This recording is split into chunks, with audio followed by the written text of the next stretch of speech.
I'm delighted to be at the 14th General Assembly of the RISEAP, which is the Regional Islamic Dawah Council of Asian countries and Pacific countries. And today is the first time that this General Assembly has come to New Zealand. I'm really delighted that this has happened here, because I'm one of the founder of the RISEAP, and I was one of the first vice president of RISEAP with the Tunku Abdul Rahman when he started this. And it was a fantastic idea at the time, because we wanted the Muslim countries and the non-Muslim country where it had the minority Muslim people, so to get together to have a forum so we could talk about the issues which are very different from the majority Muslim countries. So I'm delighted this organization has progressed and is doing a good job in the region, particularly in the Asia Pacific region, and I'm delighted to be part of this today. The General Assembly was graciously officiated by Pansy Wong, Minister for Ethnic Affairs. Quite important task of the Muslim communities in Asia Pacific about not taking the image that Muslim are peaceful community for granted, that we work to it, and that together with my belief that government are here to facilitate and community need to take the leadership role of making sure that they are respected, valued as part of a society, and Muslim is a peaceful religion that we work together to achieve that. For me, it's a vision for Muslim and ethnic community in New Zealand. Today is a demonstration of the commitment and the strength and the value that actually lies within our ethnic community in bettering lives for New Zealander as a whole. I use the example of the FIANZ, who's instrumental in terms of our halal export to New Zealand. Nowadays it's worth 250 million, but there's 2 trillion worth of halal trade in the world. So the potential is enormous, and to see that our ethnic community are part of that powerhouse in driving economic growth is just wonderful. FIANZ has developed very well. In the first place, they have grown from only 3,000 to 4,000 in the 70s to now nearly 40,000, or sometimes over, I do not know, 50,000. The estimates varies, but they have equipped themselves quite well. They have gained strength in number, and that's because the New Zealand government has a policy of trying to encourage multi-ethnicism. And I heard that there are some refugee elements have been accepted to settle in New Zealand, which adds on to some of the Muslim community's number. And because of this approach, the people comes in more with a greater anticipation of fair treatment, and are willing to participate in the society where they are host. It's not like a refugee where they have got to be forced to stay in a certain place.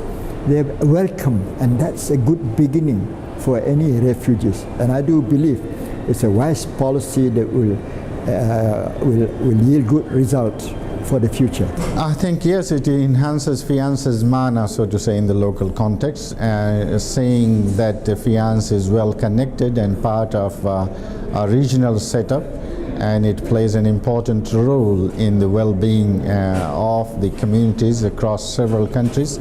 And some of the models and ideas which we develop here can also be applied elsewhere, and we'll be looking at that. We give positive feedbacks and also identify if there are any loopholes in terms of or weaknesses which we can collectively improve on. So I think in a nutshell, it's a very, very important landmark, significant, historical significance for FIANZ, that this is the first time in the history of FIANZ in 30 years, more than 30 years, we have now got our bigger part of whānau, so to say. By the way, FIANZ is celebrating its 30th anniversary this year.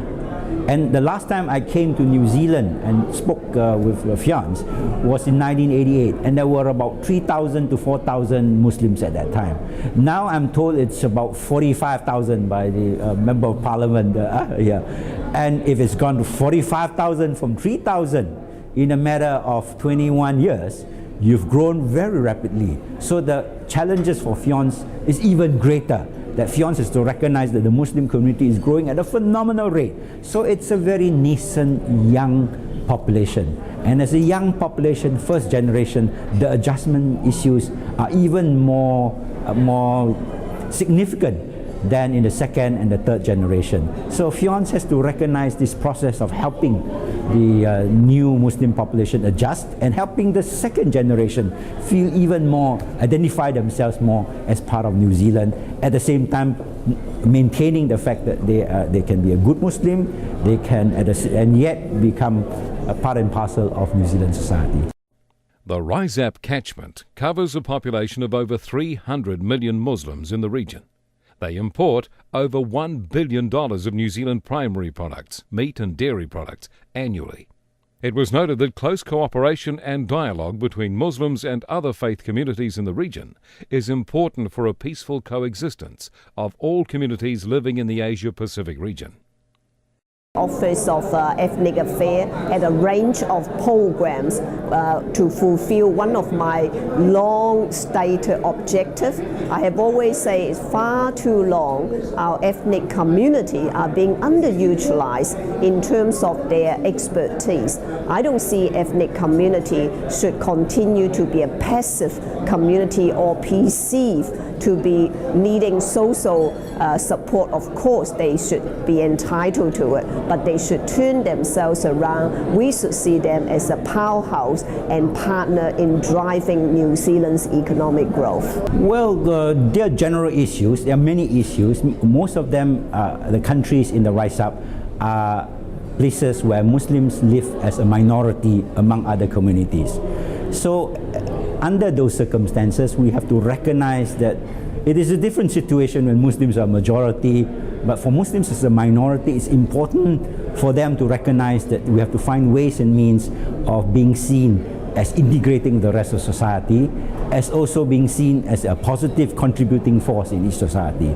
And to do that often is not always easy, because especially in a society where there are new migrants, they are readjusting to a new environment, and the initial years is often difficult, and there are adjustment problems, nostalgia problems, and inability to come to terms with the new environment they're living in. We have to find ways and means to help people to adjust, and we also have to help local people to realize that Muslims come and immigrate into this new environment with the intention of the same aspirations as everybody else. Muslims, like everybody else, want to have a good livelihood, they want to have a good family, they want to have a good career, they want to have an environment of which they can live quite happily, to be able to maintain some of their religious values, their own cultural values, and at the same time projecting that they too are law-abiding citizens, they too are interested in the overall progress of the country. So these are similar aspirations, but the process of meeting these similar aspirations sometimes can be complicated because of nuances, people's lack of understanding of the sensitivities of one another. So we will have to discuss on how we could handle and overcome some of these, and project the more important purpose of wanting to live together with other communities. We are part of the RISEAP family and are proud to be.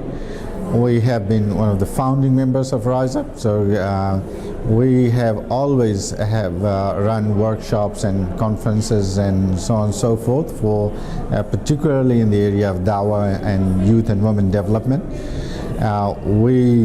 Where it matters, we try to promote the organization of RISEAP in the regional context. The setup of RISEAP has also allowed countries like Australia, New Zealand, Fiji, Papua New Guinea, Samoa, the region of the Southwest Pacific region, to come together, especially at the leadership level, to be able to communicate and to exchange their ideas and to set some goals, for regional goals, which we would like to achieve.